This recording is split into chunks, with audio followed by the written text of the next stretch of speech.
Bom, o nosso grupo, ele foi incumbido de falar sobre os crimes contra a ordem tributária e o princípio da insignificância. Os crimes contra a ordem tributária, eles estão contidos na Lei 8.137 de 1990. E bom, os primeiros 2 artigos tratam dos crimes praticados por particulares. E esses dois artigos contêm crimes que podem ser categorizados basicamente em sonegação ou fraude, ou uma combinação dessas duas ações. O que fica bem claro se a gente lê o caput do artigo 1º. Constitui crime contra a ordem tributária suprimir ou reduzir tributo ou contribuição social e qualquer acessório mediante as seguintes condutas. E aí o artigo vai listar uma série de condutas que também vão ter uma continuidade no artigo 2º, porque o caput do artigo 2º vai dizer apenas que constitui crime da mesma natureza.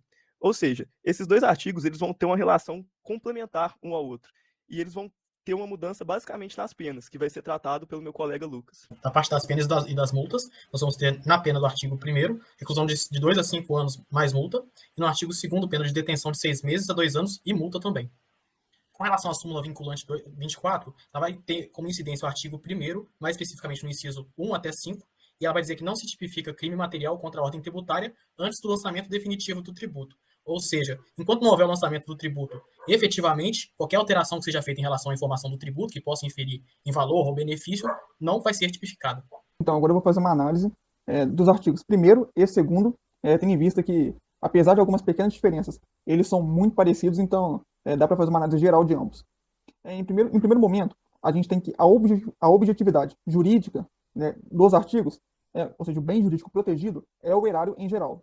Já o sujeito ativo pode ser o contribuinte ou o responsável tributário. Né? E aí já percebe que há a possibilidade do concurso de pessoas, que veremos mais à frente. O sujeito passivo é qualquer pessoa jurídica, né, de direito público interno, né, componente da federação, titular, né, do tributo que o agente pretende suprimir ou reduzir. O tipo objetivo, né, como foi dito anteriormente, é suprimir ou reduzir tributo ou contribuição social e qualquer acessório através das condutas descritas nos incisos 1 ao 5º. Né?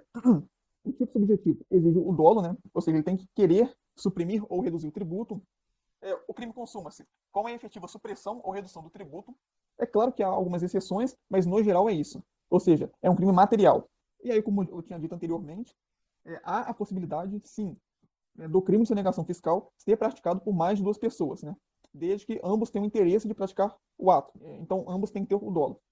O exemplo, né, seria a supressão parcial do tributo por meio da prática do subfaturamento, né? A qual necessita da contribuição do comprador, né? Ou seja, quando ele for emitir a nota fiscal, por exemplo, o vendedor vai falar que vendeu por um preço menor do que realmente foi vendido, né? O que facilita essa negação fiscal. E há também, que é importante ser analisado, a possibilidade ou não do enquadramento como quadrilha ou bando. Aí é importante destacar que não há essa possibilidade no geral, né? É um pouco difícil, porque em geral, né, porque no geral as pessoas jurídicas elas são criadas com o objetivo de praticar determinada atividade econômica e não com o intuito de praticar crimes. Então, assim, no geral é difícil esse enquadramento como quadrilha ou bando. Também é importante falar do concurso material, né? Que há a possibilidade quando a gente pratique pratique atos de mais de um inciso do artigo 1º ou 2º. E aí é importante frisar que se apenas um tributo for suprimido, ainda que ele tenha cometido mais de um ato, apenas um crime será contabilizado. Então, no que tange ao concurso material, há a possibilidade, né, de concurso material, caso a gente pratique mais de uma conduta descritas nos artigos 1 ao 5º, né, do artigo 1º, ou também do 2º.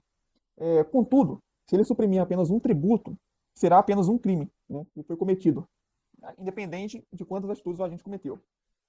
E, por fim, é importante ressaltar a questão da continuidade delitiva, né, que só pode ocorrer se tratar-se de sonegação de tributos de incidência mensal. Bom, agora eu vou falar sobre o artigo 3º, 4º e 7º. Em relação ao artigo 3º, ele prevê os crimes tributários cometidos especificamente por funcionários públicos, ou seja, é um crime próprio do funcionário público. Há 3 incisos nele, e o que é mais perceptível é a quantidade de pena trazida no inciso 2º e no inciso 3º. São penas muito pesadas, também quando comparadas ao artigo 2º e também quando comparadas ao artigo 1º. Como já foi dito, ele é um crime próprio do funcionário público. É possível haver o concurso de pessoas, E a característica marcante é que ele prevê, é o único artigo da lei que prevê um crime específico para funcionário público. Como a fazenda é uma atividade pública, as pessoas que mexem com impostos e tributações são funcionários públicos, então esse artigo quer proteger o erário público contra os seus próprios funcionários, de atitudes indevidas. Em relação ao artigo 4º, ele já traz os crimes contra a ordem econômica. Lendo ele, constitui crime contra a ordem econômica. Inciso 1º. Abusar do poder econômico, dominando o mercado ou eliminando total ou parcialmente a concorrência de qualquer forma e ajuste ao acordo com a empresa. Aí vocês podem ver que ele não falou claramente sobre o dumping, né? Mas uma interpretação mais objetiva, o dumping pode ser amoldado aí nesse inciso 1º e punido de acordo com ele aí. O inciso 2º traz aí as seguintes letras. Primeiro, formar acordo, convênio, ajuste ou aliança entre ofertantes, visando, letra A, a fixação artificial do preço ou quantidades vendidas ou produzidas. Letra B, ao controle regionalizado do mercado por empresa ou grupo de empresas. Letra C, ao controle em detrimento da concorrência, da rede ou da distribuição de fornecedores, ou seja, manipulação de mercado. Né? Artigo 7º, ele diz respeito sobre crimes contra a relação de consumo. Ele tem vários incisos, vários dispositivos, só que os que a gente achou mais interessante de comentar é a criminalização da manipulação dos preços, fraudar os preços também, seja manipulando, seja mera fraude também, a cobrança de comissão ou taxa de juros ilegal, você só pode praticar cobranças de acordo com aquilo que está previsto na legislação, não pode cobrar juros excessivos, né? A gente vê algumas atividades informais fazendo isso, mas isso é legal. Você também é proibido induzir o consumidor ao erro e fornecer mercadoria imprópria para o consumo. Das disposições gerais agora. Vamos tratar primeiramente do artigo 12º, que vai tratar sobre as circunstâncias de agravamento de pena de um terço até metade dos artigos 1º, 2º, 4º e 7º. Os incisos desse artigo são, basicamente, ocasionar graves danos à coletividade, ser o crime cometido por servidor público em exercício de sua função e ser o crime praticado em relação de consumo ou serviço com relação a serviços essenciais à vida e à saúde. Vale salientar que o artigo 3º não está incluso nesse dispositivo, pois teria ocasionado o bis in idem em relação à dupla incidência.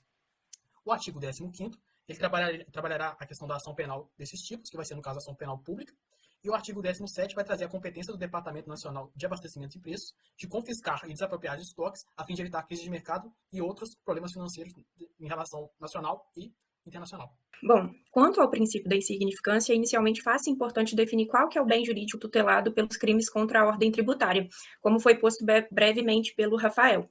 Bom, a doutrina, ela costuma apontar duas correntes em relação a esse tema. A primeira corrente seria patrimonialista, e é a corrente majoritariamente adotada, e ela defende que o bem jurídico tutelado seria o patrimônio da fazenda pública.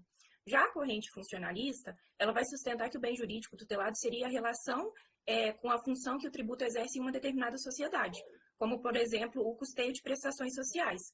Então, pela adoção da corrente patrimonialista, o bem jurídico tutelado seria a ordem tributária. E essa tutela, ela se justificaria pela natureza supraindividual do bem jurídico, já que os recursos que são oriundos da atividade de arrecadação de tributos vai propiciar a realização de atividades que sejam necessárias à sociedade.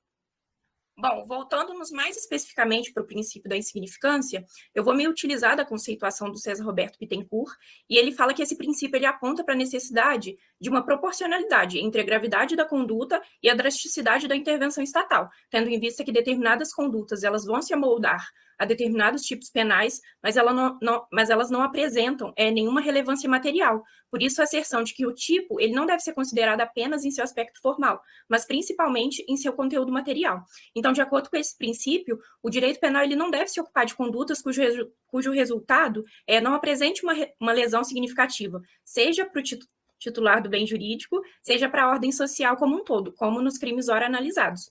Agora eu vou pedir para mudarem o slide, por favor. Bom, de acordo com o entendimento jurisprudencial, é admitida a aplicação do princípio da insignificância a esses crimes, havendo um limite de R$20 mil, que é o valor máximo para que a Fazenda Nacional possa requerer o arquivamento, ou seja, não ajuizar a execução fiscal. Durante um tempo, houve uma discussão acerca desse valor, se seria de 10 ou 20 mil reais, mas ele foi mas ele foi fixado em R$20 mil, como foi visto. Então, atualmente, é pacífico esse entendimento de que o valor para a aplicação do princípio da insignificância em relação aos crimes tributários federais e de descaminho é de R$20 mil. E esse entendimento ele pode ser encontrado nos recursos especiais que estão disponíveis nos slides.